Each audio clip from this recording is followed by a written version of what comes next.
What's up, everybody, and welcome to the show. Hope you all been doing well.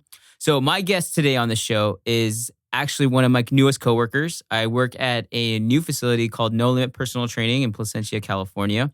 And this guy, he's a wizard at kettlebells, and he's a really good group instructor. Been working out since about 2012 and just been doing group training ever since. Please welcome my guest, Daniel Hill.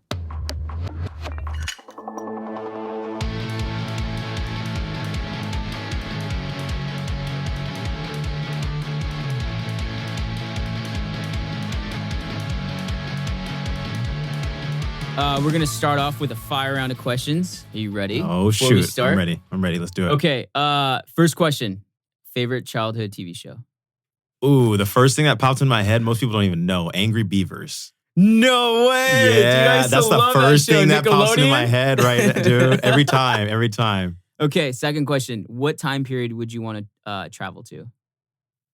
Oh, I'd actually like to see what the 70s to 80s would be like for real. All right. Yeah. Okay, I can dig it.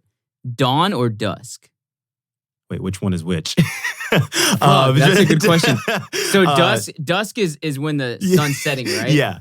Okay, and dawn is when the sun's rising. Yeah, so dawn for sure. Okay, you're a morning person, huh? Yeah, I am. Okay. I am. Princess Ariel or Jasmine? A Jasmine, dude. Ooh, yeah, Jasmine for sure. She's Yeah. hot. Yeah. Okay. Would you rather train at a commercial or a private gym? Private. Okay. Invisibility or super strength? Super strength, hands down. Really? Oh yeah, I'm all about Captain America, man. Okay. Yeah, hell yeah. Favorite holiday? Ooh, that's tough. It's either Thanksgiving or Christmas because either one I got to eat. I'm gonna eat a lot. So that's cliche, but I'm being me for real. Every day. Yeah. Last song you listened to?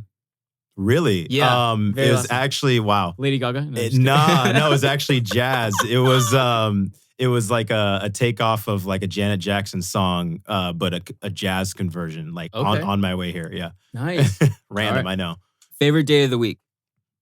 Oh, I like my Fridays and Saturdays. Yeah, Fridays. Okay. You know. Texting or talking? Damn. I hate to say texting, but it's just more convenient. So really? Off the bat, it's just more convenient. I like talking one-on-one, don't get me wrong, but just like sometimes I don't feel like responding back right away, man. You know what I'm saying? Really? What if you get like 3 paragraphs of texts in a row? Would you respond to all those individually? I mean, like the shotgun text, like where they just keep coming, yeah. like Yeah.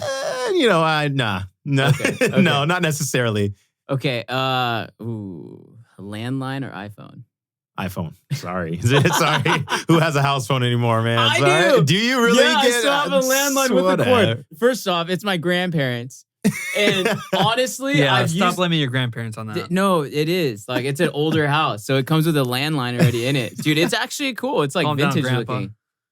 Fucking Wait, asshole. do you turn the dial like No, by hand? Is it one of those? You guys are dicks. Okay. No, it's not. It's not. It's a hand crank. Yeah, it's a hand crank. No, it's It's Hello, the one where operator. you- I'd like to make a call.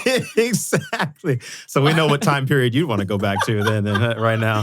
No, it's the one where you go and then you actually push the button. Like you push the button and the button sinks in and it comes out.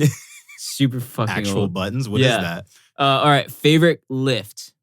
Favorite lift. That's funny. I don't actually have one because you'll find out probably a little bit later, but I don't lift. I mean, okay. You know what I'm saying? Like I do kettlebell stuff for fun. Yeah. You know what I mean? Barbell. Okay. So barbells or dumbbells, if you had to choose one. If I had to choose one, dumbbells, only because I'm more experienced with them. Okay. Deadlift or squat? Squat. Okay. Dog or cat? Dog. Have you ever gone to see a movie alone? Like once.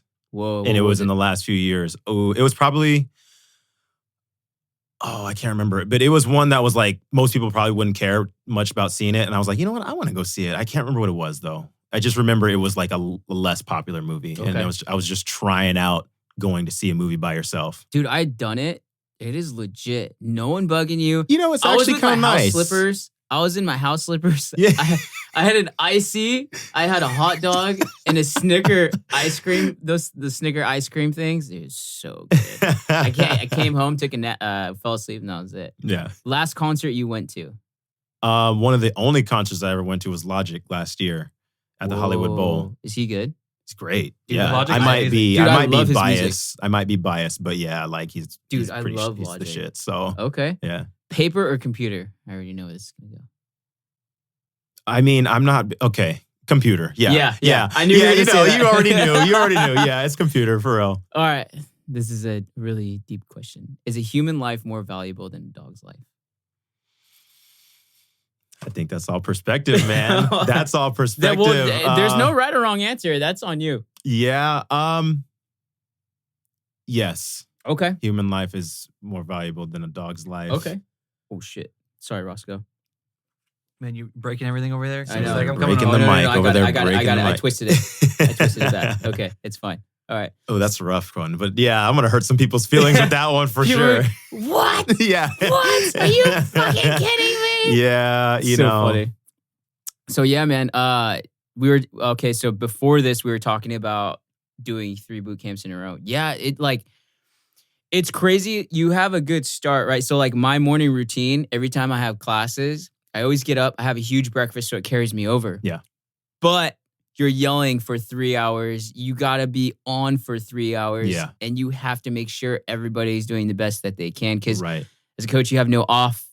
You have no off can't. time. You can't be off. You always have to be on. So by Right. the time I'm done, I'm like, oh shit. Yeah. Let me sit down Yeah. for a second. No, even between classes, man, like people are coming up to you, talking to you either Yep. about the workout or about like, oh, this hurt or that, or, you know, what can I do next time to make it better? Or, you know, just hi, how are you? You know, just small talk. Just like, how was your day? Like, how was your week? You know, so and you kind of still need to be on because technically they're clients. They're, even if they're friendly, like friends, you know, it's still like you have to be on, like even between. And then people asking you, coming into the next class, like, you know, oh, what do I need? Yeah, what do I need? Exactly. Yeah. And you're good about, one thing that's cool about you is you're really good at posting content. I suck. And you're really good with like technology. Yeah. So it's pretty cool to see your stories and like you put a little, when someone's doing a waiter carry, you put like the wine. The wine. Yeah. Yeah. Yeah. I think it was like, right? with Amber and Kim's. Yeah. Yeah. It was so funny. I was dying, dude. I like to stick it up there, you know, but I just try to make it fun and funny as well. You know what I mean? Like it's not all serious. Yeah. You know, and if you take in my classes, my boot camp classes, like I'm silly. I try to be silly. I try to make it fun, you know? So it's that's part of like multitasking and being on all the time, man. Like I understand how important social media is to a lot of people and especially to brands, to companies and things like that. So I definitely try to help out No Limit by doing that, like by constantly posting. I don't necessarily want all those posts on my personal page, but you know, I'm trying to help out as well so that way they can just share it and take it and repost it, you know, so people can see what we're doing. And honestly, lately, like with all the pandemic stuff, you know, it's helped. People are saying like, hey, they're opening outside. Like I've had people messaging me like, hey, how much is it? Like, what's the schedule like? This and that, you know, just from me posting, you know, so it's pretty cool. So I'm dude, Roscoe. So this morning, so this guy's good at technology. I go upstairs with the computer and I'm like, all right, I got this shit figured out. I have no idea how to put up the Zoom. Like, so, dude, I literally opened the laptop. Sokko's gonna be so pissed at me when he hears this. Oh no. Sorry, Sokko. So like I open up the computer, right? And I was like, okay, go to Zoom, go to the freaking icon, set it up and everything. And I set it up and I see a TV in there. Yeah. I was like, wait, is this supposed to be hooked up to the TV? So I'm like, wait, how do I turn this thing on? And then I call Sok and I'm like, hey, how does a TV turn on? I was like, is there a button in the back? He's like, yeah, push it. I was like, well, I'm pushing it and there's nothing coming on. He's like, make sure it's plugged in. I'm like, I'm looking at the floor and there's so many cords. There's wires everywhere up there. Like, fuck. I know. Okay, so I got to find out which cord is connected to where. And I'm like, all right, I got 10 minutes left. Let's see how this goes. So stressful. This is how bad I am. I'm so bad with technology. And then he goes, okay, well, don't worry about that. Just worry about the camera on top of the TV has to plug into the laptop. Mm-hmm. And I'm like, okay, where's the camera? He's like, look above the TV. I was like, oh, okay. You on the phone with him or are you texting? Yeah, Okay, he's like on speaker. Yeah. And I'm like ruffling around. So you hear a lot of like background ruffling noise. And he's probably thinking, this fucking idiot. It's like, he needs to hurry up. Like, right. That's stressful though, man. That's stressful. I mean, like, especially at the first time setting all that shit up. Like, I was having a panic attack. I was like, I hope this goes okay. And I hope nothing happens. Because when I did Zoom at Axioms, it was So we didn't have a hookup like that. But my biggest fear is if the computer turns black, I'm like, fuck. And then the worst part of it is Sokko's like, hey, make sure it's plugged in and make sure it's charged, right? So I was like, okay. I saw the freaking, I don't know if the battery was charging or not, but I saw the battery go lower and lower and lower. And I'm like, okay, I hope this is going to last till like for an hour. It barely did. When class was done, it was at 10%. Oh, shit, dude. Oh, shit. So you didn't plug it in at all? I did. I don't know. I guess the light wasn't on or something. Let me ask you something. Did you turn the power strip on that was right there? Yeah, I plugged it into the Okay, I was going to say. I just plugged it into the power outlet that was there. And I was like, okay. But then I saw the battery go lower. And I'm like, oh, fuck. I hope this shit does not turn hope off. it lasts. And I'm like this, like sweating explaining exercises. So funny. That's funny, man. Yeah. You only work out with kettlebells, I noticed, huh? I just prefer it. But I mean, honestly, the only workout I really have ever stuck to is boot camp. That's what I started with. That's what I learned. That's what I fell in love with. And that's what I teach only, Okay. And so that's what I do. But, the kettlebell stuff kind of came like on the side. I would just see, some kettlebell flow stuff on Instagram or whatever, kind of started doing it, and then like me and Zach both kind of saw it and just you guys are a dynamic duo with that stuff. Sure. Oh, for sure. Yeah, no, that guy, I love that guy. So, yeah, man, no, I like boot camp in particular, just in general. That's where I started. That's where I've really found my niche, So I picked up like long distance running here and there. I did like spin classes, but I've honestly never done strength training, like particularly like strength training, like deadlifts and perfecting a back squat and things like that. Never really done it. When did you start getting into boot camps and working out? 2012. So it's been a while. It's been a while that I discovered another boot camp gym that's actually right down the street from us at No Limit. And I fell in love with it. I did it for like a year, a little over a year. And at that time, like I was picking it up so quickly and so well, the owners of the gym, they came up to me. They were like, hey, I mean, you're really good at what we're doing here. Would you be interested in training and being a coach? And I was like, you want me to stand up in front of people and tell them what to do and motivate them? And I was like, I'd never thought in a million years that would be something I'd be interested in doing. And I don't know what it was. I said, yeah. I was like, okay, fine. No big deal. This was like around this time, 2013, around this time of the year, probably like more, maybe closer to October. And I started doing it, just picked up classes, man. I was nervous as shit.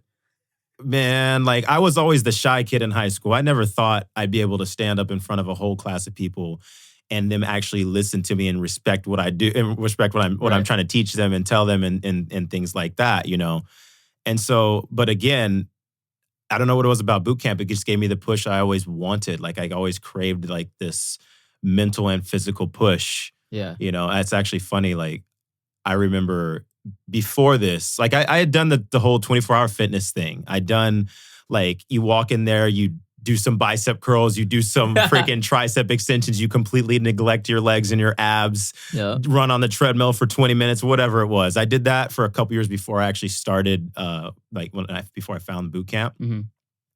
But it was never consistent. Right. I didn't know what the hell I was doing. I just thought like, let's just make my arms big, yo. Like just straight up. Like, let's get these biceps popping right now. Guy, like when they first start, that's all like chest, biceps, triceps, and maybe abs. Yeah. And that's it. Yeah, that's it. And so, a little bit into that, I was actually, I'm kind of going backwards here, but I was actually missing like discipline. So it was on my MySpace, dude. It was on my MySpace, probably like 2010 or something like this. I still have MySpace. I wrote out a blog. And nobody probably ever even saw it, but I wrote out this blog saying like about how I didn't really know what I needed or wanted to push myself, but I knew I wanted something. Right. I used to be in drumline in high school. I used to love that cool. that like military style drumming, marching, discipline. I needed like a discipline, right? Mm-hmm. And so this was years later. I missed doing that kind of thing, and I was like, okay, let me figure out what I can do. Should I join the military? Fuck no, I'm a pussy. Like, there ain't hell to the no. There ain't no way I'm joining the fucking military. I was like, nope. So I was considering, I was like, maybe I could get a personal trainer, but I'm like, I'm too broke for that shit. Like, I know it's expensive. I just needed something, right? And then it was my friend Jessie at the time, like I said, a couple years later, she was like, hey, there's this new gym, down the way. Do you want to try it out? She knew I was kind of trying to get into fitness, whatever. And I was like, yeah, I'll try it out, see what's up. And like I said, the first couple workouts, man, I got my ass handed to me. I was dying, I was never really into serious sports. Like I said, band. I always played basketball from being a kid, but I was never on a team, like seriously, anything like that. But I fell in love with getting my ass kicked, man, and that's just kind of how it happened. And so again, moving forward again, when they asked me to be a trainer, I was like, I already love it. Right. I might as well, just see what this is about, So, and I just kind of jumped head in, and it was, a year or so of just kind of getting a feel for it, I guess. Just, understanding how to work with people, how to push people, how to deal with all different kinds of personalities. At once. At once, yeah. Different ages, different sizes, shapes, things like that. You know what I mean? Whatever it was. And I'm still learning today, it's still, you kind of figure it out as you go. Yeah.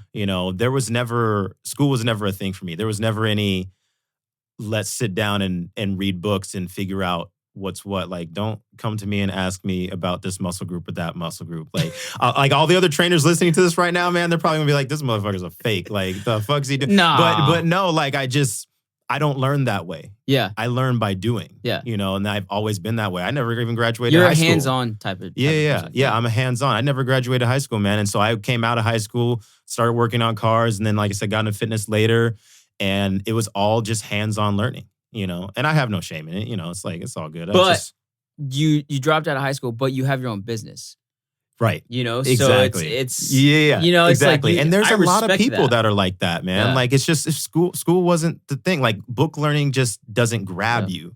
You know what I mean? That's how I am. Like, I need that hands-on, like, let's get dirty, let's get down, and repetitive, That's how I was. So, like, I dropped out of college after 2 years. I couldn't handle that. I hate sitting down. So, like, I have ADD. Now, it's calmed down as I gotten older, but you cannot physically sit me down in a class and expect me to listen to a professor at a college level for 2 or 3 hours. Exactly. I cannot do that. The best that I did is when I did lab work in anatomy and physiology, because we worked on the human muscular system, and we had the huge freaking diagrams of, like, what are those things called? I'm having a blank. They have in science classes. It's a skeleton. Oh, yeah. They have one, like a big skeleton with all the muscle groups. Yeah. Well, you can't Did think you of forget can't a think of a skeleton? damn skeleton. I don't know, man. I literally, my brain just went black for a second, and I'm like, okay. No, but they had ADD kicked in right now. I know, son. right? Kicked in right now. So that's when I did the best, because I physically saw it. I was like, okay, this is this, and I wrote it down. So I had a connection that way. Like, on paper, listening to a professor who talks in a monotone. Yeah, I'm gonna go to snoozeville. I'm gonna fall asleep. So I mean, I couldn't do that either, man. Yeah. So it's like, you own your own business, and that's a huge thing too. And I'm sure, I don't know if you noticed this, but after teaching boot camps, your public speaking gets a little better. Yeah, like, you're a lot more confident, right? Why do you think I'm sitting down doing this with you right now? Like, not I wouldn't only have been that, able to. like, because my first experience too, teaching a class, I was so nervous, and I would jumble my words, and I couldn't find sentences or how to explain an exercise. Yeah, I'm like, fuck, and then my face turns all red. I get nervous. Now I'm fine, but what people don't understand is your public speaking gets so much better over time, the more you do it. And it's, from if you do a public speaking course in front of 100 people or a boot camp class, like, it's all the same to me in a way. So, like, if you were to sit me down in a room like, Alex, you got to present this in front of 200 people, that's fine. I can do it. I won't get nervous because I'm used to it now, just because of that experience I have, or we have, with, like, doing boot camps. You know, so I don't know if you noticed that. Like, it's just, it gives you that confidence. Absolutely. Boost. Absolutely. Like I said, I used to be the shy kid in school. I never would have thought in a million years I'd be able to teach people and stand up in front of, you know how big some of the classes at No Limit get, man. Dude. Like, 20 to 30 people, maybe more, Well, 5:30, there was 40 people. Yeah, man. Yeah. Oh, yeah. 5:30 was crazy, Before man. all this stuff happened? 5:30 was crazy. Dude, we had a party. class, I think it was 2018. It was a Saturday morning at 8 o'clock. It hit 51. What? Out of nowhere. It wasn't a special holiday or anything like that. It was just, it hit 51 and it was crazy. It was my class. I was teaching it. And I was lucky because there was a couple other trainers that were actually taking the class that just kind of like I had to expand, Lisa, right? Yeah. Lisa was there. She had to like expand like the floor for me. She had to like add a separate station. And it's just like, dude, like that was crazy. So they actually helped me out through it. That's cool. But anyway, no, yeah, dude, I would have never thought I'd be able to do this. And you see me, I dance and act like a damn fool up in front of people. You make it and fun. I try to to, man. It's so, but it's still me, myself. Right. You know what I'm saying? Like, This is the silly thing. I got cartoons bouncing around off my head. Even if you look at me and I might look like a serious guy, like, no, I'm silly as hell, dude. Yeah. Like, it's just the real me coming out. And another thing is like, I never dance unless like, I'm in a class. Like, I don't dance. Like, I just move to the music because I love music, So it's just like, I'm moving. So like, I'm over there acting like a damn fool, shoulder popping, whatever it is. And like, people see that and they think like, oh, how long you been dancing? I'm like, I don't. Just one of your favorite tunes? Yeah, exactly. It's just like the music comes out and I just feel it. And it's just that comfortability that comes out, and it's been practice. It's been 7-ish years, going on 7 years. I've been teaching boot camps, total time. Yeah. And it's just like, I'm comfortable now, That's good. But you still get those like, those jitters right before sometimes, So it's like, oh, don't tell me you don't. Well, it's first, he's like, I got this. No, well, with regular class, no, because I'm so used to it. Yeah. I'm fine. I can go in there and I'm good. It's just like a regular day. But with Zoom With today, Zoom. Just when a number of I was computers like, involved. dude, this laptop, exactly, yeah. I'm like shaking. I'm like, what the fuck do I do? Help me, SOS, 911. Yeah. It's just like shit. That's like an area of unknown. Like even when we first started doing it, and I was like, oh man, it's gonna mess up. I don't know how to use these. I was like the Mac computer. I was like, I'm not used to a Mac computer. Like I don't know how to do this. Like. It's those jitters, man. It's hilarious. Like, yeah. And then Roscoe's like, dude, you need a new Mac computer. I was like, okay. Or like when I got my new iPhone, I didn't really know how to work it because I had an Android. Yeah. And I was like, what the fuck do I do? I was like, all right, I guess. Like whatever this button is. So it's just that level of uncomfortability too. Like whenever and that's with anything. It's just the more you do it, the better you'll get at it, right? Yeah. And it's just practice. Of course. Makes perfect. Of course. How long have you had your business for? You're a mechanic, right? Yeah, I'm an auto mechanic. So Okay. I've been an auto mechanic for like right out of high school, 15 years or so now. I can't do the math. And I was doing the general automotive repair thing for a long time. I worked at what used to be Easy Lube. It's a quick lube place. It's called Valvoline now, like a Jiffy Lube. Okay. I used to work at that. Then I jumped into working for a mobile mechanic. I did that for 5-ish years. And right after that, I just kind of decided like, I want to jump into doing my own thing. I started getting into Hondas, like old Hondas, 90s Hondas. I still have my first Honda, my first car. And I started modifying it up. People would see it. I started going to events and shows and things like that. And it just kind of snowballed into this thing where I was doing the same things to my car, to other people's cars. Mm-hmm. And at that point, like, I was like, I always wanted to work for myself anyway. I always wanted to build custom cars. You know what I mean? I grew up loving cars. So it was probably about 2013-ish that I broke off and did my own thing. Started doing my own thing, but it was out of my garage at home. Like my parents let me turn our 2.5 car garage into a shop. I remember that. Yeah. Okay. And I mean, it was a shop, everything except a lift, really. You know what I mean? And so I just picked up any kind of work that I could for a while. And then after a while, I built up a reputation for myself, met a bunch of people in the same, with the same interests. And it just started going to events and, showing my car off a little bit here and there, and it just kind of snowballed into a thing. And I'm very, very, very detailed with my work. Yeah. It's like I specifically work on 90s Honda Accords only. Modify and upgrade anything related to that, Preludes, Honda Odysseys, things like that, that are related. Like Honda's a big, big spectrum, but Accords. Okay. That's what I do. And so because of that, like, people know who I am because Right. like they want their Accord or their Odyssey or their Prelude worked on. They know that I'm the guy that does it, the only guy that does it pretty much as far as I know. And so I found my little niche, or niche, I don't know how to pronounce that word, Niche. whatever, Niche. niche, whatever. And so, yeah, like I said, it's been probably since 2013, but I just got a shop 2.5 years ago at the beginning of 2000. Your shop's nice. I saw it. Yeah, man, it's small, but I don't need much. Well, if it's just you, right? It's literally just me. One man show. That's it. So I mean, I'm trying to take on a little extra help here and there, but it's stressful, man. Like because of what I do, it's very particular. It's not like I can just hire a mechanic and come in here and do like brake jobs or tune-ups or whatever it is. You know what I mean? Okay. It's not like that. It's like I do very specific like engine upgrades, brake upgrades, things like that to these cars, So you kind of need to do things my way. So the idea of taking somebody on, it's like I got to find somebody who's willing to learn and I can mold into like what I need them to be, versus just like, hey, are you a mechanic? Come in here and work. It's not like that. Yeah, so, you have to be very selective on who you choose to. Absolutely. And like mentally, you got to connect. It's got to be somebody.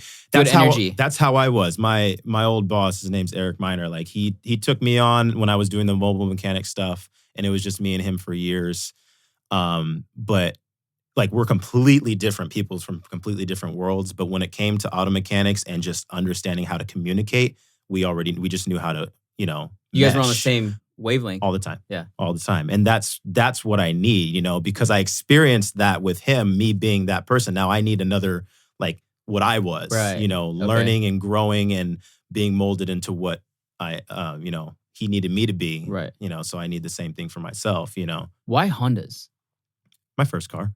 Just because my first car was a 1990 Honda Accord. That's literally why. I actually grew up loving Chevy stuff. Like my dad was a Chevy guy. My dad was a Chevy guy, and I used to love the 90s like style big slammed dualies with billet grills and billet wheels. My grandpa had grew those up. trucks. Yeah. I used to love that stuff. I still do. It's always going to be in there. It's funny because my dad he like teased me getting like a Chevy S10 Extreme as my first car. Like we went to the Chevy dealer and looked at it. I was like, yeah, I'm about to get a truck. Like hell yeah, And then I ended up with my grandma's car.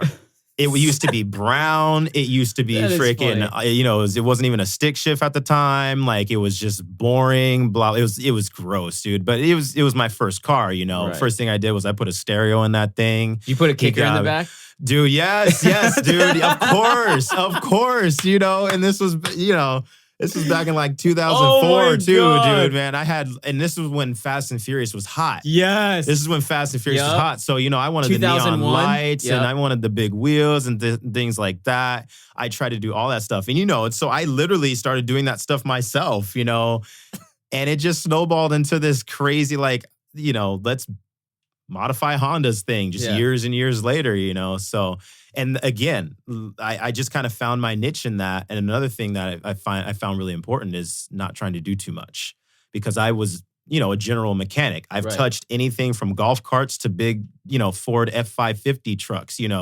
whatever, diesels, I've done maintenance on all that stuff. Right. But I learned with my business, it's good to just narrow it down to like one thing that I'm really, really good at. I tried to take on, other projects that I've done, but like right now it's because it's just me. Also, I can only do so much at a time. So I pretty much narrowed it down to just, one thing that I'm really good at. And it resulted in me building a reputation for that. So anytime I tell people I have a business and I'm an auto mechanic, they're like, oh, can you work on my 1969, whatever, and I'm just like, I can. Right. But I don't there are people for that, Let me recommend you to somebody else. Like this is what I do, so, and then they look at me like, why you work on Honda Accords? Like, like, isn't that a family vehicle? Like, what's a family sedan? You know what I mean? So, come out all tricked out in a purple freaking nosed up Honda Accord. Like, no, this is what I do. Don't call it purple. It's supposed to be blue. Okay. All right. Hey, people that are listening to this that know me, like they know, like blue Honda it's Accord. Supposed to be blue, but it's it's got a purple hue to it. Okay, but yeah, no, man, like it's been great though, dude. Like it's been a great experience, and I eventually expect to expand to other things. Oh, of course. You know what I mean? Yeah. But right now it's working, and I'm just kind of going with the flow. Did you do that in high school too? Because they had mechanic mechanics in high school, right? Like auto shop? Yeah, auto shop. Yeah, I took auto shop, but again, it was one of those things. It was school.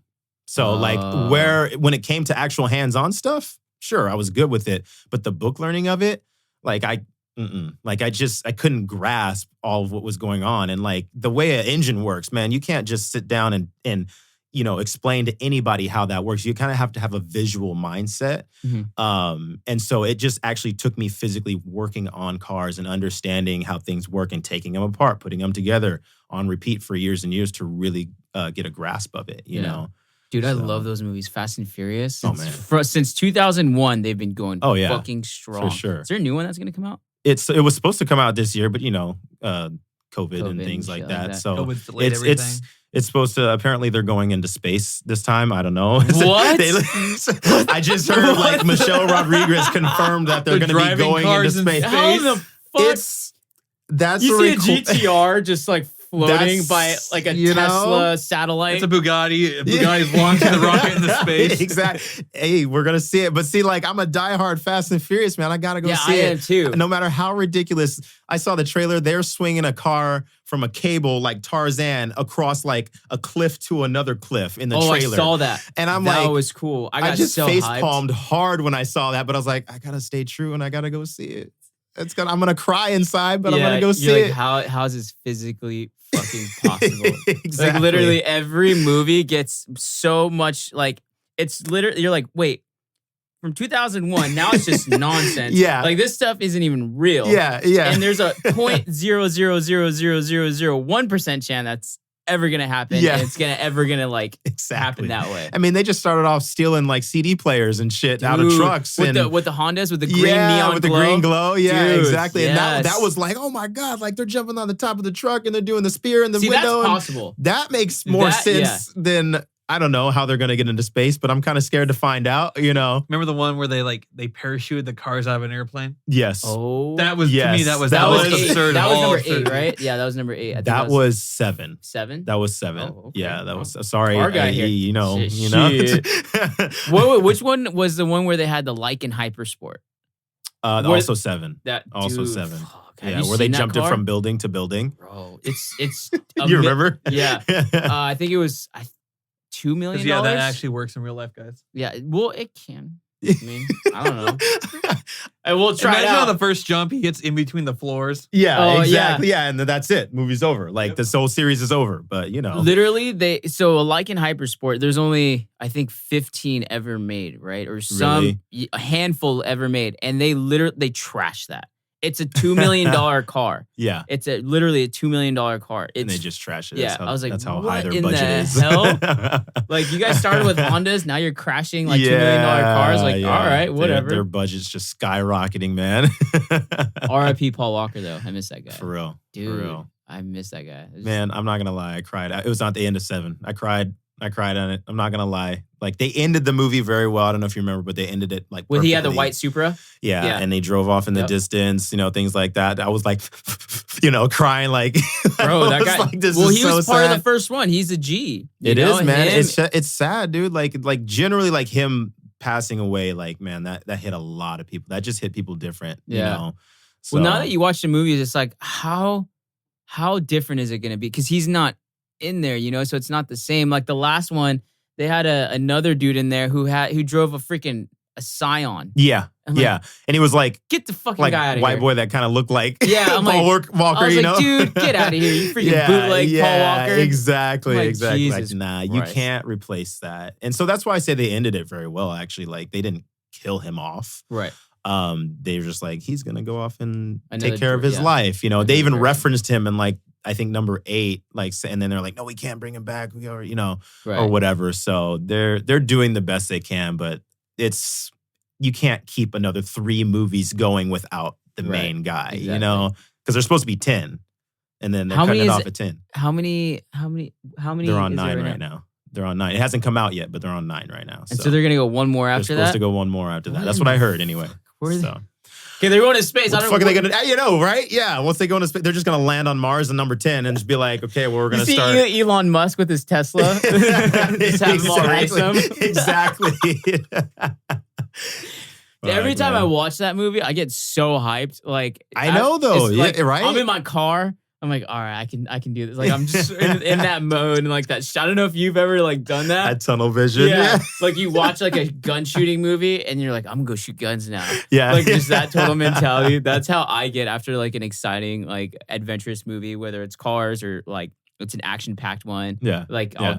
I'm like, oh, I'm gonna shoot guns tomorrow. I mean, I'm not gonna lie. It might be one of the reasons why I wear Converse so much because Paul Walker wore Converse a lot when he drove, and so like me and my buddy Brandon, we have this thing like we throw on the Converse and we feel like Paul Walker. Like it's in the back of my. I'm not gonna sit here and say that that's exactly why I wear Converse, but that might have a little bit to do with it. Bro, Converse are old school. I used to wear those. My parents had me wear those when I was young. I had like red, black, white, and blue. That's all I wore when I was a kid is Converse. I still wear them sometimes. You know, Converse are the shit. They're never gonna go out of style. They are. I mean, I honestly wear them literally all the time. I don't know why. It happened like 5 or 6 years ago. I put them on. I always wanted a pair, but like I got long ass feet, so I was like, I don't want my feet to look like clown feet because they're long and skinny, right? I was like, I don't. They're but narrow. I put them on and I was like, all right, well, let's try it out. And I'll be honest with you, the main reason why I switched to Converse is because of boot camps. Like I was trying like CrossFit shoes and things like that. Like they were really flat on the bottom, but like they had no sidewall. Like so doing things like skaters, lateral movements. Like I always felt like my foot was gonna slide out. You know what I'm saying? And so like with the Converse, like there's this big ass sidewall on the side. You know, I know they were banned from basketball like back in the 80s or whatever, but like I actually used them and they've worked very well literally for the last 5 years or so. Why they were banned? Because there's no support and they're probably bad for most people. Probably. Your feet get all jacked up on the court. Yeah. And so people see me in boot camp wearing these. They're like, do you run in those too? Like long distance? And I'm like, no, I have actual running shoes for long distance run, you know, but like for a short run, they're cool. For any kind of jumping, plyometric movements, anything like that, like they honestly work very well. And I know a lot of people that lift use them because they're very flat. You know, there's no arch in it or anything like that, which I guess is better. I don't know. You tell me. No, it is. It depends because a lot of people wear, I don't know if you've seen people wear like lifting shoes, like the Nike Romelios or the Adidas ones, but literally you're wearing a high heel essentially. And you go deeper into squat. I see. I don't like those. I'd rather go on a flat surface. So I wear high top Vans. Oh, and they're kind of built the same as high top Converse. Yeah. They're a little thicker for the material, but they're flat. Essentially, I like those. And my ankle flexion and mobility is good, so I can go all the way down deep into a squat, right? So flat surfaces for me do a lot better. I've tried the Nike Romelios. I like those too, but my preference is a flat shoe. It just depends on the individual and like in their preference, you know, like so like the high top Vans for me, like that does it. Like I can't run long distance, but for like whenever I do leg days, squats, deadlifts, there you go. Like a leg press, a Bulgarian split squat, I'm centered. I'm not moving anywhere because I'm super stable on the floor. My foot's not moving around. I don't have a huge cushion right under my foot. Literally, it's like, I don't know, it's like a sliver of like a pad, and then it's the floor, you know? So essentially like skater shoes and Converse, they're a really good lifting shoe. Yeah. You know, I like them. Right. I don't know. A lot of people don't. A lot of people wear like the super squishy Nikes. I can't do those. There's no way. Yeah, I can't imagine because I feel like there's just too much fluctuation like your ankle, like you're saying. Yeah, like and your foot slips around. And that's what I'm saying. Like for boot camp, for me, like we're moving a lot. Like I need something that's got like my foot feels like it's planted to the ground. You know what I mean? So it just works really well for me, man. Like, but I do not run in them long distance. Like, just so everybody knows, PSA. Like I would kill my knees if I did. I actually go out and get real running shoes for that. So watch everybody after this podcast. Everyone's rocking Converse and I know, right? Seriously, I'm like, wait a minute, hold up. You're like, start a trend right now. Yeah, exactly. That was so funny. Where'd you grow up at? You growing up in Yorba Linda all your life, basically? Right? No, actually, I grew up in LA first. I like to say I grew up in Orange County though. Like I was born in LA. Ladera Heights, and then we moved out to Orange County in 2000. It's going to be actually exactly 20 years in October. Damn. So I was 12, 13, whatever. But, you know, I like developed myself out here. You know what I mean? But I went from like predominantly black to predominantly white neighborhoods. So it was a big change for me at first, not to mention the weather difference. I was like, why is it 1,000 degrees out here right now? Like it's hotter here than like by probably like 10 degrees. I was a child, so I didn't know the difference. Right. But so I would say I grew up out here. I was born out there, you know, that kind of thing. But just who I am, like the people I've been around, you know, it was the last 20 years here. So and I love it here. Yeah, dude. Honestly, you can't beat Orange County. I love it, dude. It's spacious. It's chill. It's there's nothing really. And I mean, there's bad stuff in every city, right? But just the stuff you get in Orange County, it's. I find that there's nothing better. That's what I'm saying. Especially like the weather. We live 15 minutes away from the beach. Right, exactly. You know? A lot of people would disagree with that actually have lived here and are born here, and that surprises me. Because I feel the exact way you feel. Like, I love it here. We are spoiled to shit. We have great weather. You know, just generally, it's a great area to be in. And that's actually one of the reasons, or if not one of the main reasons, my parents moved us out here, you know, to kind of get away from, like, we were close to Inglewood, you know. Sure. And so, you know, around that time, it was still kind of bad with gang stuff, you know. I don't know how it is now, but like they wanted to get us kind of out of that neighborhood, and, you know, and so just Orange County, you know, they landed on Yorba Linda. I don't know how they landed on Yorba Linda, but like, you know, it just kind of happened. And so like you said, man, like this is a great area to be in. I love it. I don't ever plan on like I'll leave like Orange County maybe, but like just generally SoCal, this general area, like I don't ever plan on moving. I'm freaking like just spoiled as shit. Yeah, and you landed in a good spot too. Yorba Linda it's very. The thing too I like about here, Anaheim Hills, Yorba Linda area, it's very family based, right? So it's a good place to raise a family and have kids and not worry about where they're at or a curfew or anything like that. Everybody's pretty structured. Absolutely. All the parents get along whenever they go to school. Everybody's super cool with each other. Like you don't really have to worry about your kids going out at night and who they're with and so on and so forth.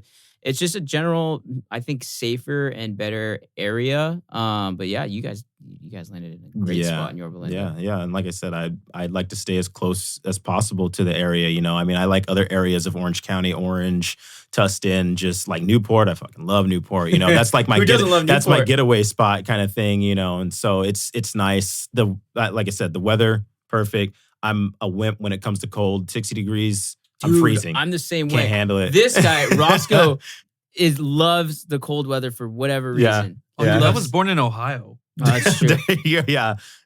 Once it gets to 60 degrees. Oh, dude, I love that. Fuck this. Jeez, no. I would rather be hot and sweaty and just moving than to be freezing my ass off and cold. That's what I'm saying. I would rather work in the heat every single time, but if I could have a perfect temperature, 65. Nope. 65. That's way too cold. I can wear shorts and a t-shirt. Give me 80 right there.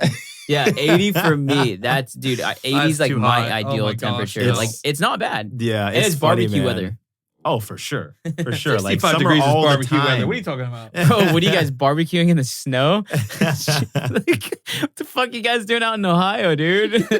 Dude, and like teaching boot camp though, like when it's cold as fuck, like you only get warm when you're demonstrating the exercises, and then like if it's in the warehouse, like in the gym, man, like it gets freezing in there and it stays cold. Gloves and a beanie. Yeah. I'm wearing gloves and then cute gloves, Alex. I'm like, you don't know how I feel inside right now. This sucks. It's hard, man. Like I can't handle it. Like because it's been cold here the last few years. It's gotten down to 40, 42 for a while, and that's almost freezing right now. Like, why the hell are we doing boot camp and still running building laps outside and shit?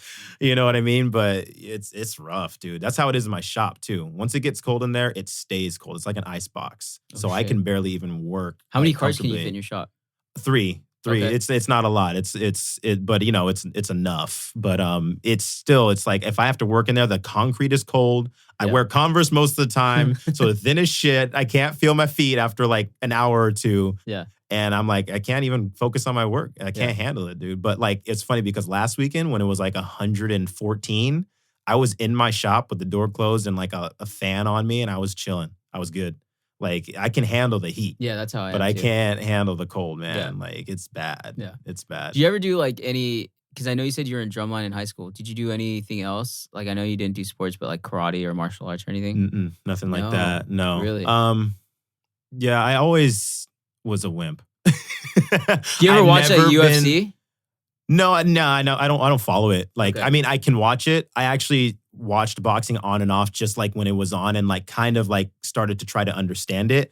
But it's never anything that like grabbed me and pulled me in. That's not your thing? Yeah, no, I'm a wimp, dude. I've never been in a fight in my life. Never. Whoa, never been in really? a fight in my life. Yeah. Damn. No. I don't even know how I'd react if someone stepped up to me and tried to. Honestly, maybe put my hands up. I don't fucking know. Like, what do I do in this situation? That's good though. Like to never be in a fight, that's good. Yeah. I think that's a good thing. Lead by example. Yeah. Thank you. Yeah. Exactly. Just settle things with your words, I Yeah. guess. Don't ask me for advice. Really? Yeah, don't ask. I was a punk kid, dude. Yeah. You know, so I used to get in fights a lot. I think I had the. I'm ragging on myself right now. I had the little man syndrome, Oh, really? where I used to get mad at everything, and I thought it was a shit. Oh, shit. That got checked real quick. But the thing though is, I got older, and I got smarter, and I got wiser. Mhm. So I now, like, if someone were to try to fight me, or I came into an altercation, now I would say, like, okay, well, I'm gonna walk away because there's no point of dealing with this right now. Yeah. I'm almost 30 years old. I shouldn't be getting in a damn street fight, Right. you know, at 30 years old. Like, Right. it just shows immaturity. Yeah. You know, and that's not me anymore. I mean, 10 years ago when I was 20, like, yeah, but Yeah. now I've grown up, you know, so, but I think martial arts helps because I'm doing jujitsu and I wrestled Oh, for a that's long awesome. time. So it's helped calm me down and it helps me mentally as well. Just, you're more in a zen state when you do Mhm. jujitsu. Mhm. You leave and have you ever gotten a massage before? Honestly, no. Can't Like believe a I'm comparing professional this. massage, but no, I can't never believe have. I'm comparing this. So like, when you leave out of massage, right? You're so relaxed. You're in a zen state. Mhm. Kind of the same thing with jujitsu. I don't know why I'm comparing the two, but like, you're just your head is clear. You're very calm. You're very zen. You're very relaxed. Mhm. Like, and it's your day goes by so much better, and your Interesting. energy level. Yeah, it's really interesting. Yeah. There's a video, dude. Have you seen that video going around? There was a video of this guy, and he jumps over this outdoor area. Like, so they have like a I gate, saw. and yeah, you saw that where he jumps over. He Mhm. tries to kidnap Yeah. the daughter. Was Yeah, it a girl? I just saw it yesterday. It was like a little girl. She Yeah. maybe was like 3, 4, 5. I Yeah. don't even So know. did you see it, So Roscoe? young. So this guy, right? This family was eating outside. I don't know what restaurant they were at, or where this took place. But this random guy, he jumps over the border to the outside dining area, and he tries to take this family's daughter. Yeah. And this dude jumps up, and it looked like he was in a martial art, but he rear naked chokes him, Yeah. and he chokes him He out. went straight for the chokehold, Yeah. man. Yeah, and I it was like, what the but did you fuck? notice? Like, I actually analyzed that video because I was like, what the fuck is going on? Like, I didn't know if 2 guys came in because I saw that guy get up before Right. the guy even tried to grab the girl. He just instinctively knew to get up and just go for the guy. Yeah. Like, he saw something was happening. Yeah. And like you said, he went straight for that choke like hold. I was like, dang, dude. See that I like jujitsu because you don't get punched in the head. Like you don't get your brain cells taken out, dude. Like you save your freaking head. You Yeah. know, like I love it. Yeah. I'll keep doing it for a while, but That's it's awesome. just like those scenarios. You know, Yeah. like you don't know when shit's gonna happen, so Mhm. it's always good to learn or good to master it. There was a very short time that and I don't know why I didn't say this at the start, but it was maybe a couple of months, 2, 3 months of a few classes that I took with an old friend from my old gym that I used to work at, Classes where of jujitsu. Like they're Okay. just like beginner learning, whatever. I don't know the differences in them, but like so I learned a few things and I understood like it's more of a mental game than anything. oh yeah, Like it's chess. yeah. And I'm like, dude, that's crazy. Like, I don't know if I could actually relax my mind enough while being strong, physical exertion at the same time. You know what I Right. mean? That seems very challenging. It takes time, because like me, when I first got into it, I would try to muscle everything. Yeah. And I mean, it helps if you're strong, but you'll gas out. Yeah. You know, and Yeah. somebody who's your size but has no muscle can choke you out because Right. they're like, okay, this guy's gonna just go as hard as he can. He's eventually Mhm. going to gas out, and then that's where I'm going to take him in armbar or Yeah. ankle lock or kimura Yeah. or choke or anything. So it's a chess game. You Mhm. see what the other person does. You're like, okay, I'm 10 steps ahead of you. And you guys keep going at it. Mhm. And then you see who, of course, whoever the winner is, they knew your move before you even did it. And that's why I like it too. It makes you think more. Yeah. You know, it makes you think about like, oh shit, he's doing this. What do I like? You're constantly thinking about Mhm. shit. Yeah. Too. And in the event of a situation like what you're talking about, like that video, like I feel like, or even just like someone who wants to jump me or something like that, I feel like I would react in a way like very defensively. Like I feel strong, but I don't know, like obviously if he's got fight experience and like martial arts experience, like he's gonna fucking take me out. But like if I need to defend myself, I feel like I'd be able to. Dude, you're a big guy. I doubt I someone would just sit on him. You know what I'm saying? I just use my body. No. If anything, someone's gonna want to try to jump my little ass.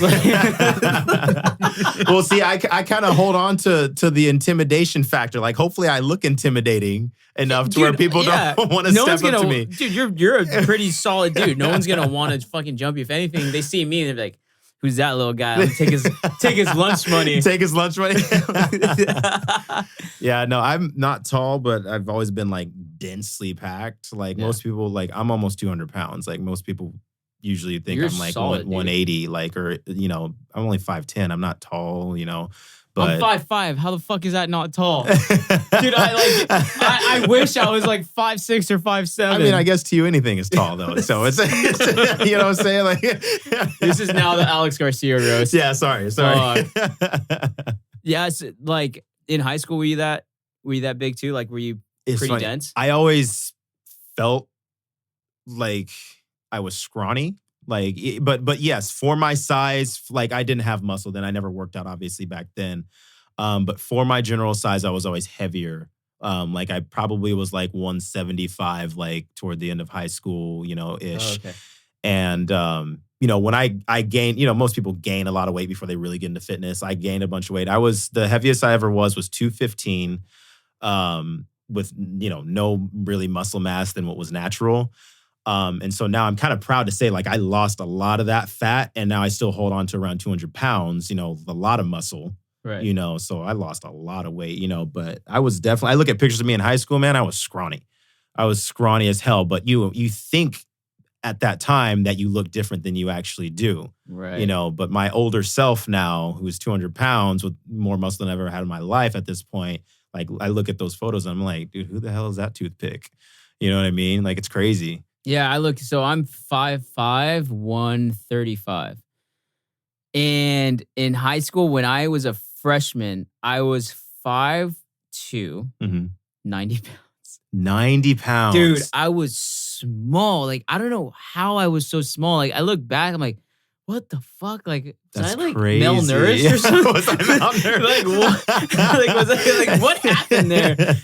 But like, yeah, same thing. Like, you reflect on it and you're like, wow, like, okay, that's where I was at. And now I'm here now. Now, like, I got bigger, I got stronger, So everybody starts somewhere. Dude, I was 90 pounds, 5'3", and I could not lift a 45-pound bar.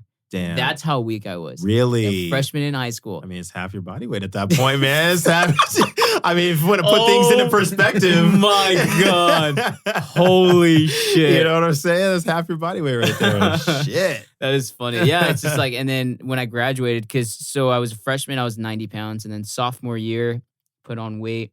And I was 112. So I wrestled at 112. Junior year, 125. But then senior year, I lost weight again. And I went back to 112. So when I graduated as a senior in high school, I was 112 pounds. I see. I was small, dude. Crazy, man. That's crazy. And it sucks too because, so I was bullied in grade school when I was in elementary, like, because I was a smaller kid, right? So people would bully me. So I think now I look at it not like, oh, I'm big, like I can beat everybody up, but it's just like, it kind of taught me a lot, like about, like just because you're so small and people think that they can pick on you, right? So you're an easy target. Yeah.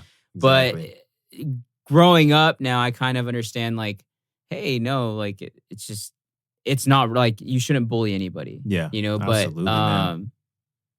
I think it's just because I was just a smaller kid. Like everybody just kind of picked on me, which kind of sucked. And then that's until when I got really good at wrestling, and then everybody kind of left me alone. Yeah, you know, yeah. Because my team's like, hey, don't fuck with the little guy. Like I was like, oh, okay, I got friends. Like awesome, all right. I'm gonna have the big heavyweight beat you up now. Yeah, dude. You know what's funny? Like I remember when I was in elementary school, it was probably like 5th grade or whatever.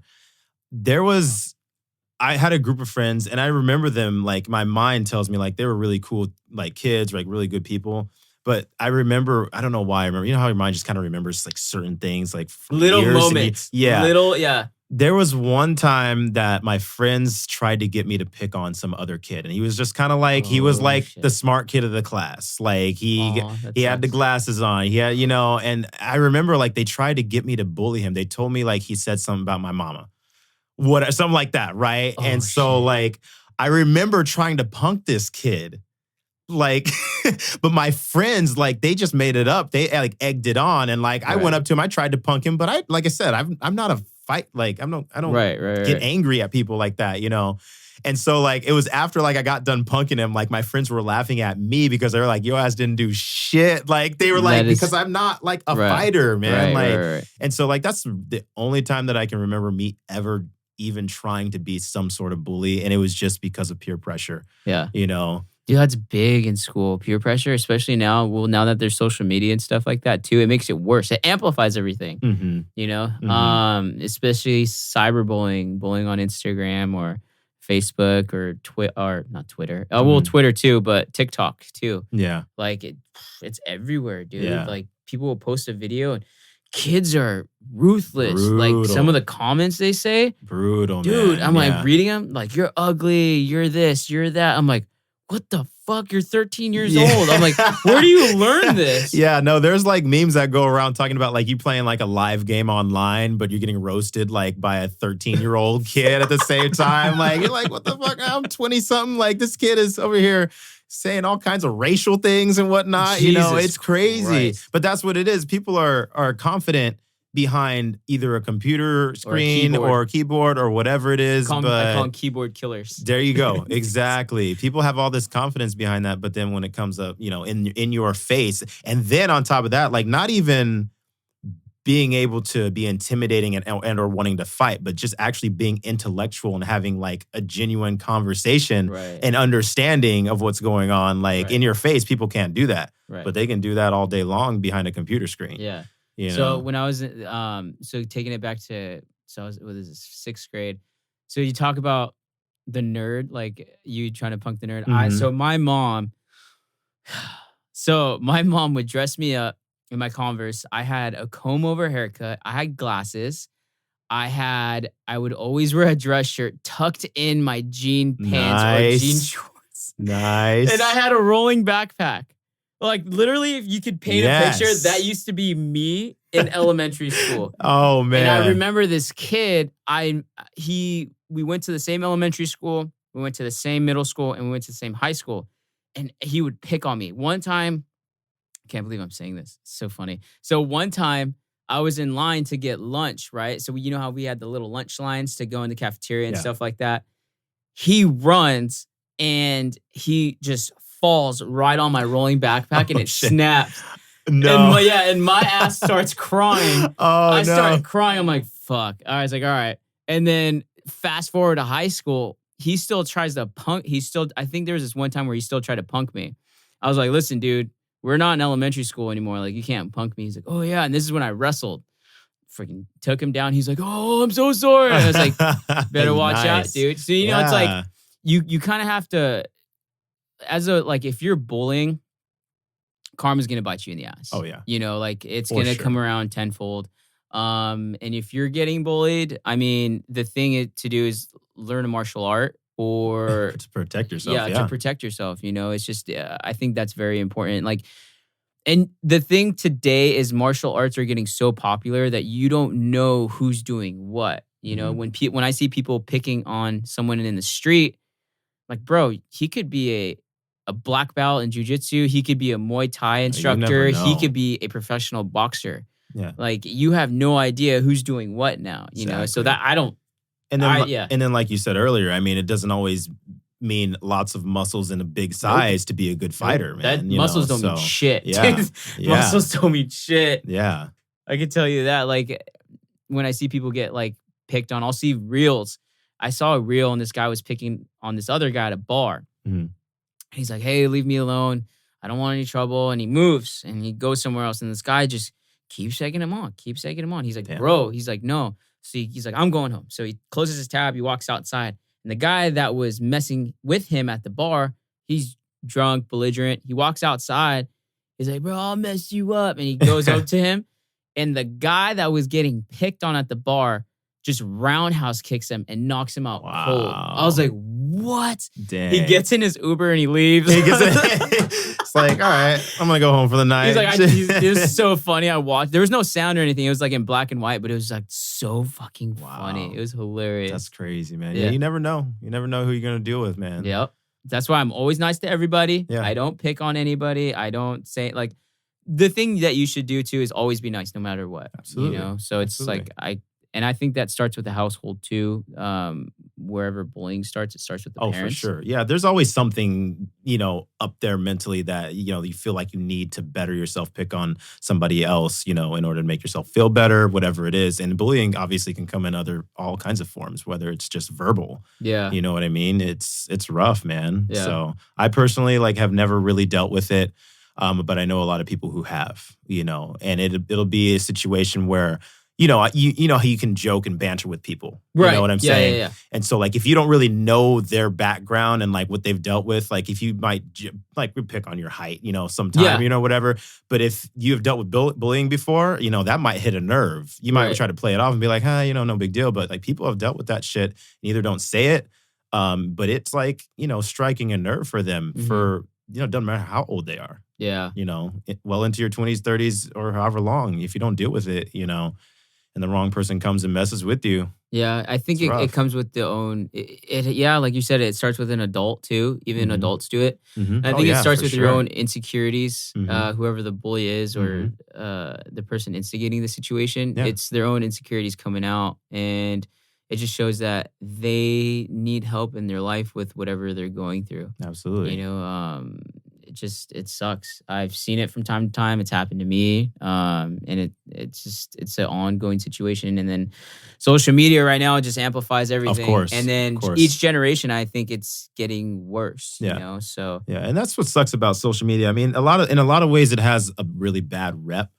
I particularly really like it. I was just talking about this the other day with somebody. I particularly really like it for the sake of when Facebook first came out or MySpace, when those two were popular. I was like, I do too, man. Dude, I miss MySpace. I do too, man. I used to make my profile so dope, dude, with the dope ass song on there. Yeah, when you go to your profile. I was an HTML master, man. I knew what the fuck I was doing, dude. I put all kinds of dope ass videos on my shit. I miss that. But it was a cool way. The way I look at it, it's a cool way to stay in contact with people. For some reason, there's this weird stigma with a lot of people that are just past high school or even well into their 20s.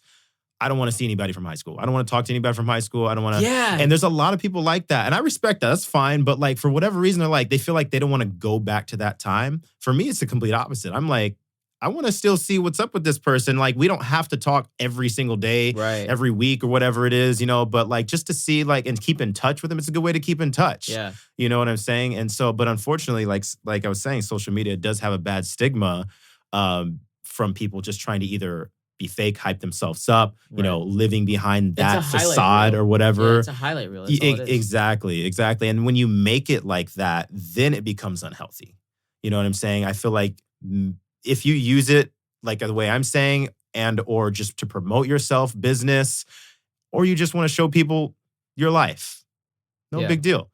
People hate it. People talk shit when, you post the food that you eat. Man, I post food that I eat all the damn time. I want to show people that's you. Yeah, and then there's another side of that as well. It'll create this, people will come up to me how do you eat that all the damn time and still stay fit? I'm because I don't. You know what I mean? But I'll post in and out, on a Friday night, and they think I eat it all weekend long. I'm nah, that's my once a week. Isn't that funny how people think like that? Self, let me reward myself with this kind of thing. Man, I eat freaking protein shakes and eggs and a gallon of water a day to stay fit, to stay Right. healthy, to stay, you know what I'm saying? That's But how I am. unfortunately, people take social media so seriously and they're like, this is your life. This must be it because you're posting it. Yeah, they put a title on you in a way. Like Absolutely. they do. They're like, you post one thing or a couple of things, and it could be sporadically, but they automatically have a judgment about you based on what you post. Yes. And I'm like, what? Like, no, you don't even know the person, and you're putting like a title on them already without even meeting him. Yeah. How the fuck does that make sense? No, it doesn't, man. And so you have to, I guess, be careful because you are creating an image of yourself. So if you hype it up too much, like I said, and if it's fake, if you're only showing the good parts of your life, I mean, I'm not saying you need to show the bad parts of your life. People don't want to see that shit, but like, be positive, but like, obviously, like, don't be fake. You know what I'm saying? Yep. And then like, hopefully that stigma of like, oh, this is that exact person's life and they must be this, they must be that based off of what I see on the computer or your phone, hopefully that goes away. But you got to be careful. I doubt it. I doubt that'll go away. It just gets worse and worse. It'll just get worse each generation. Yeah. Like there's this meme, and it talked about TikTok, and it said TikTok didn't show us how dumb people are. They just showed us who actually are the dumb people. I started dying. I was like, it's so fucking true. Yeah. We have a TikTok for Trainer Talk, but we have no content on it. We don't have any content on it. We just took it just because of the name, so no one else will take it. Yeah. But I don't even use that. I don't even know how to use that. Like I don't. I logged into it and I saw a few reels. I was like, what the fuck is this? It might be like you might be past the generation of TikTok. You know what I'm saying? I'm like that's I was like, The Rock has a TikTok. Like, yeah. What At that point, it's just a social media like it's just another presence, a social media presence for them. You know what I'm saying? Like everybody, big fame has a TikTok, but they're not probably managing it themselves. Yeah, they have a media manager. Exactly. Exactly. So I don't know. I've made my fair share of TikToks and stupid videos, but that's because I do have a TikTok. I do. But that's because that's the silly side of me coming out. Yeah. Like I like the stupid dances. I like the stupid like voiceover things or whatever they're called. Like it's just me being silly. You know what I'm saying? So that's, to me, that's cool. I think that's cool. That's my silly side. But I don't have even enough content or anything to hit the right algorithm and blow up and shit like that. You know what I'm saying? I'm not trying to by any means. But sometimes if I want to post something silly and stupid, like fuck it. Yeah. TikTok, whatever. Yeah, I don't know. We'll see where this generation goes as far as social media, Like I miss the old school MySpace days, dude. I know, man. Like you started out in freaking I had one, what was that, middle school and elementary, the end of elementary school when you had one. Mm-hmm. I'd switch my music at least once a week. Yeah. And then like switch my pictures up. I remember that. And then you had a friends list. My favorite was a friends list. Was it top 10? It was top 10. It's top 10. And some people would move down and they'd get so pissed. Dude, they would come back the next day. They're like, why am I number 5? Yeah. I was like, I don't fucking know. Yo, talk to Tom. Exactly. Exactly. Talk to Tom, bro. I don't know why you're at number 2. Like, it's funny how that worked. They get so pissed at you. Even when I was like dating a girl, like when I was dating girls, I had little girlfriends in elementary and middle school. They'd be like, why did I drop to number 2? I'm like, I don't know. I don't even know. I don't know. I don't know how that works. Like, I have no fucking idea how that works. Like, you're just gonna message me more or something like that. Right. Like my photos or comment or some shit. Yeah, dude, that was the start of it, man. I feel like that was the start of the negativity behind social media, I don't think, was there anything really negative though about MySpace? I don't think there was any. Well, just that, like because it becomes something like if somebody's judging how you view them based off of a top 10, you know what I'm saying? Actually, to the fact that you put your friends in a category, like you're number 1, 2, 3, 4, 5, 6, whatever, like that's a little rough. Smart. Yeah. Actually, yeah. That's so and it might not, what if like number 1 and number 1, there's 2 number 1s, you can't physically do that on social media, but people are going to look at that and read into it and be like, oh, that's how you view me. I'm number 2 or number 3. Imagine if Instagram or Facebook had that. I know. Imagine how much fights that would cause. I know. That would be insane. They probably saw the negativity behind it. We're like, nah, let's not do that, fuck. But, especially the couples. Like, dude, that would cause well, so many though, problems. like Instagram kind of did it though a little bit because they have like close friends stories, but you can't tell. You can't. Yeah, you pick who's on your close friend, but like you can't, like, the people that aren't on your close friends don't know that they're not on your close friends. You know what I'm saying? Like, if you pick other people and put them on your close friend story, you're only showing your close friends this stuff. Yeah, you know? That's the green circle. That's right? the green circle. Yeah, exactly. I'm getting used to it. I'm learning. You're learning. I'm learning about social media. There's something new I learned. That's so funny. Yeah, that's, I don't know, dude. We'll just... Yeah, social media is good. I just think it has its good and the bad. It does. As long as how you use it well. Exactly. Yeah. So there's always like too much of something, and then that's when it's abused. Yeah, exactly. But like you were saying earlier, like I post all the time for just general social media sake to show what we're doing at the gym. I've just learned how to do that, and certain how much to do it just by building up my own business. Yeah. You know what I'm saying? You have WordWork, right? WordWorks. Yeah. WordWorks. WordWorks.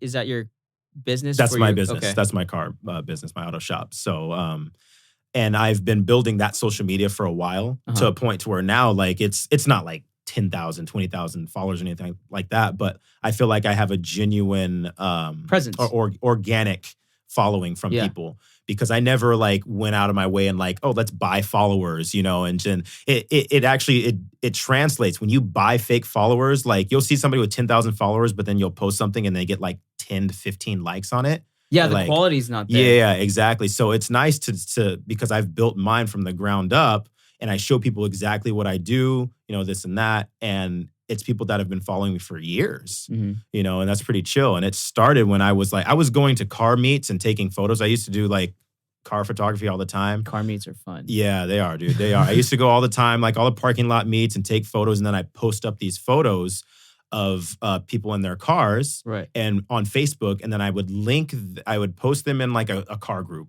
And people would see it. They'd be like, oh, that's my car. But it would be a link straight to my page as well. Oh, and cool. So that built up this like just general following. It was small back then. I see posts like from like 7-8 years ago where I had like, I was celebrating 300 followers. You know what I mean? But now I've got like almost $7,000. Whoa, congrats. and that's still small. That's what's crazy. That's still very, very small. So, I'm not all about the followers, but it's nice to have like a genuine following, like I'm saying, and people that have been following my work for years and watch me grow. And, I've had people that have just now come to me for work after, 4 or 5 years of actually seeing what I do. And they'll be like, hey, I've been following you for a while. I think I'm ready to finally do this, whatever it is. And so like, that's very humbling. Like that they've been like loyal followers to actually see what I do and what they might want to do to their car, and my capabilities and stuff like that. I think that matters most because I first found that out about buying followers. I learned about this I learned this like 4 or 5 years ago. I was like, what? You can buy fake followers?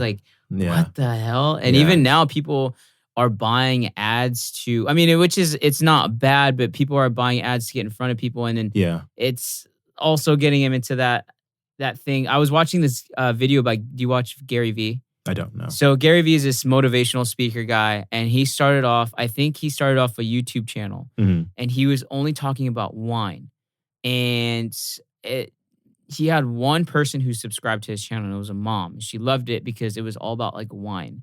I'm not sure exactly in depth about what it was about, but then fast forward 15 years later, and he has 400K plus followers, and he's traveling all over the world. But that's where he started.